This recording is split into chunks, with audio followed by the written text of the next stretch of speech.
ArtSpeak Collective presents Inside a New York Story, a conversation with the director and actors of the award-winning film A New York Story by Paul Schwartz.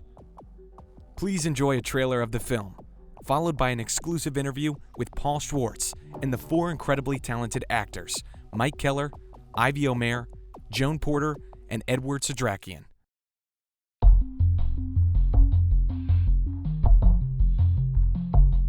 There's a revolution going on, man. I told him it was risky. Someone's got to report it. He's lucky he wasn't killed. But man, with the protests starting last week, I knew this was going to be a big opportunity. Sometimes talking to Adam is like talking to the wall. When I spoke to the immigration lawyer, he was as mystified as I am. She was lovely. The doctor, African, I think. So obvious.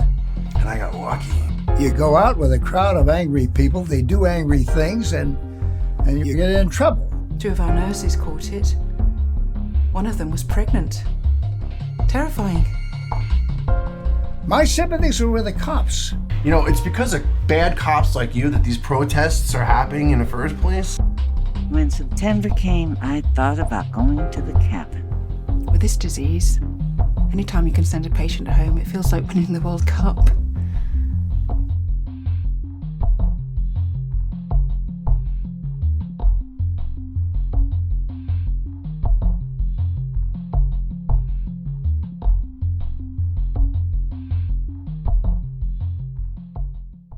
Right when the pandemic hit, I started thinking about, well, something is going to have to be written or made about this at some point. Of course, I mean, when I say right when the pandemic hit, I'm thinking like April of last year, a year ago.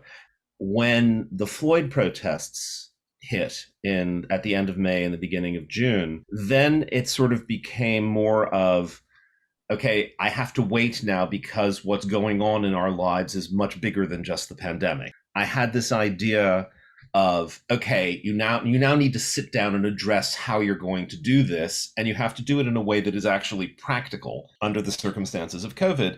And the structure of, okay, tell a story in 4 chapters, each is a different character, each is a different actor with a different point of view. I started writing the monologues, and kind of as I wrote each monologue, I cast the actor.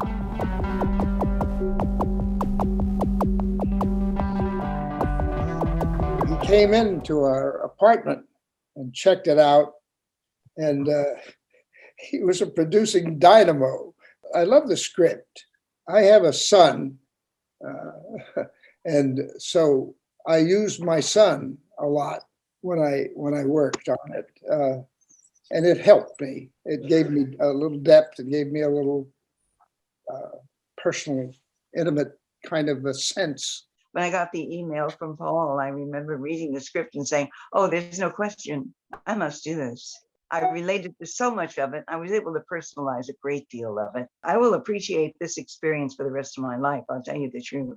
I felt this tremendous trust in me as an actor. So I felt he gave me space to just do what I do. When I saw the whole film, when it was all finished, I thought you'd never know that we actors had not been together.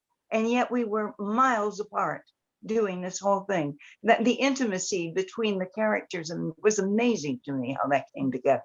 Joan and Ed and Ivy, I'm just huge fans of them from the studio.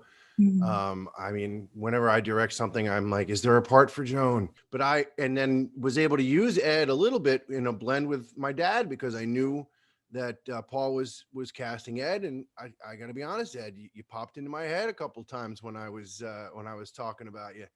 So that was good, because I had a relationship with Ed, and I look up to Ed, and you know he's someone that is a mentor in sort of relationship to having been around.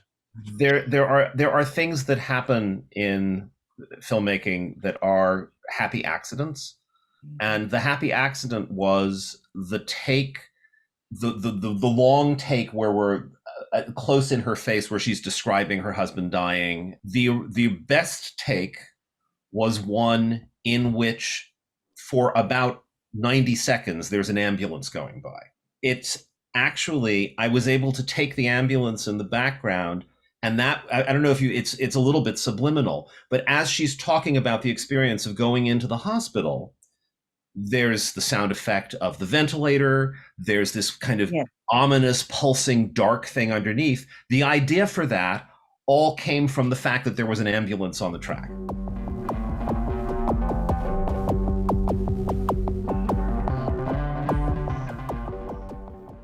With that opening shot that we had, watching television, and the riots are going on, was a terrific beginning that impelled us into the story. You know, I thought it was a great move, a great choice. The same events provoked very different responses. For example, between the father and the son, and it just reminds me that, you know, we can all be living together in the same space and yet have very different experiences, see things very differently, and not necessarily be wrong, but maybe just not have the whole picture. So this film for me is an example of that, a microcosm of these different voices, very strong voices, seeing a world in a particular way, responding to events, and having a kind of interpretation on those events that are very different from the next person. And so having them all in the same movie was very effective.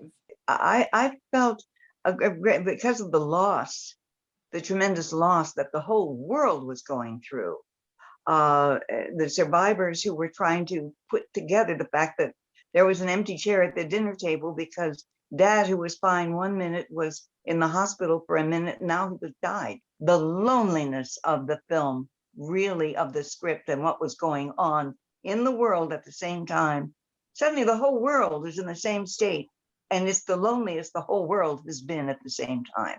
I live right on Broadway downtown, and I had a front row seat to some of the most violent portions of the protests, and it was still pretty fresh in my body when we filmed. There was the two worst nights when it got really, really bad and destructive, and fires, and I mean, the police drew a line in front of my building, and they were on one side and they were on the other, and I thought, oh God, here we go. So I just kept invoking that a lot when we were doing it, Paul, because it was accessible. It was right there. Whatever politics there are the politics of each individual character. They're not my politics. I didn't want to take a side. I'm not on a soapbox making a speech. They all have a perspective that is appropriate to that character. If the political point would be, here is a microcosm of where we are. I think the value of the piece came through when the piece was submitted to the festivals. Of the 19 festivals I've heard back from, it's been selected by 15, and it's won 4 awards. But the best one was the Golden State Festival out in LA. It won Best Ensemble Cast. They are cast for what they are and what they bring, and the adjustments, such as they are tiny.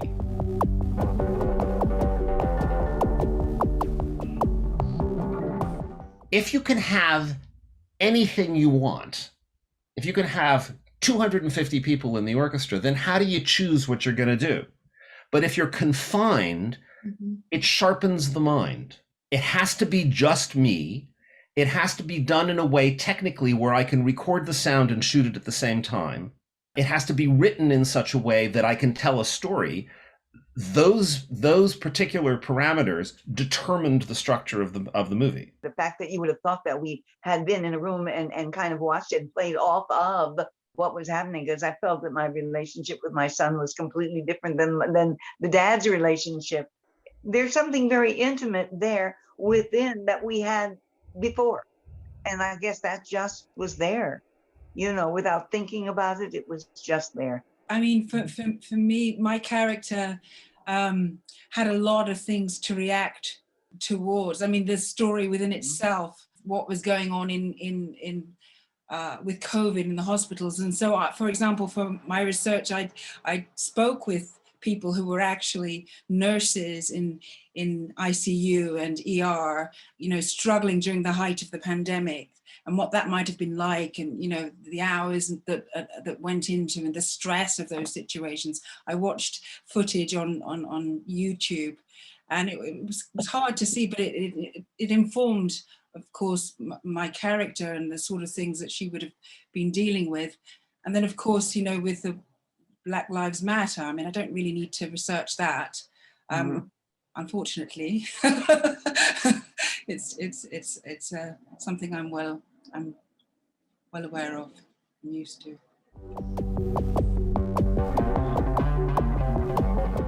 If it gets seen as much as possible, that would be the main thing.